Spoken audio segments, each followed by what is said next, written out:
সালামু আলাইকুম। ডক্টর মোহাম্মদ ইউনুস একজন স্বপ্নদ্রষ্টা।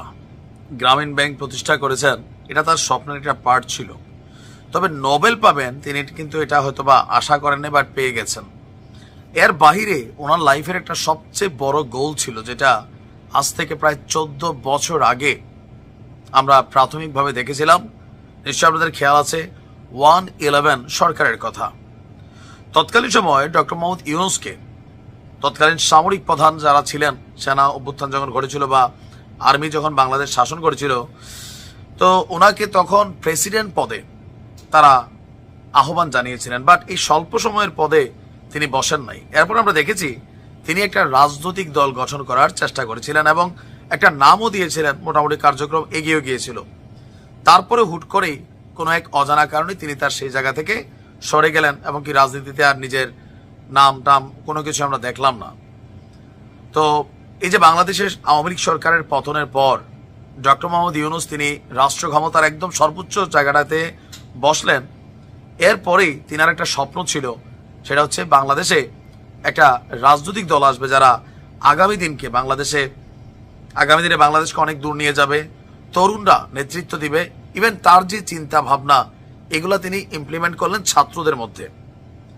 আন্তর্জাতিক গণমাধ্যমকে দেওয়া যে সাক্ষাৎকার ছিল, যে তিনি ছাত্রদেরকে উজ্জীবিত করেছেন একটা রাজনৈতিক দল গঠন করার জন্য, যে দলটা নানানভাবে দেশের কল্যাণে কাজ করবে, জনতার কল্যাণে কাজ করবে, এমনকি তার যে ড্রিম, সেই ড্রিমটা তিনি 14 বছর পর আজকে এসে ছাত্রদের মাধ্যমে এই রাজনৈতিক দলের যে আত্মপ্রকাশ, তার যে ইচ্ছা আকাঙ্ক্ষা, এটা তিনি বাস্তবায়ন করতে পারলেন আমরা দেখছি। যদিও সরকারি পৃষ্ঠপোষকতায় এই দল নিয়ে নানান আলোচনা সমালোচনা আছে। তো যাই হোক, নানান আলোচনার পর জাতীয় নাগরিক পার্টি, সংক্ষেপে এনসিপি, আগামী 28শে ফেব্রুয়ারি মানে আগামীকালকে আত্মপ্রকাশ করতে যাচ্ছে।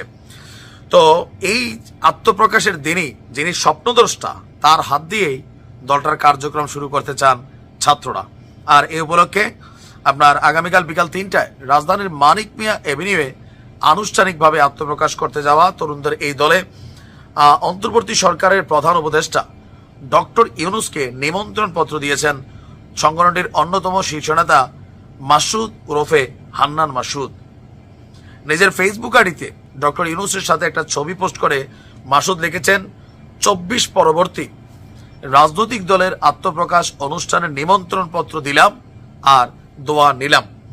কারণ এই দলটার পেছনের সবচেয়ে বড় কারিগর কিন্তু ডক্টর মোহাম্মদ ইউনুস, এটাতে আর কোনো ভুল নাই। তো স্বাভাবিকভাবে যার স্বপ্ন পূরণ হতে যাচ্ছে, সে স্বপ্ন পূরণের যাত্রায় তিনি দাওয়াত পাবেন। কিন্তু প্রশ্ন হচ্ছে তার উপস্থিতি কি বার্তা দিবে। তিনি তার হাতে আগামী দিনে এদেশে নির্বাচন হবে অন্তর্বর্তী সরকারের অধীনে। তো সেই নির্বাচনকে নিয়ে বিএনপির মধ্যে যেই অভিযোগ আছে,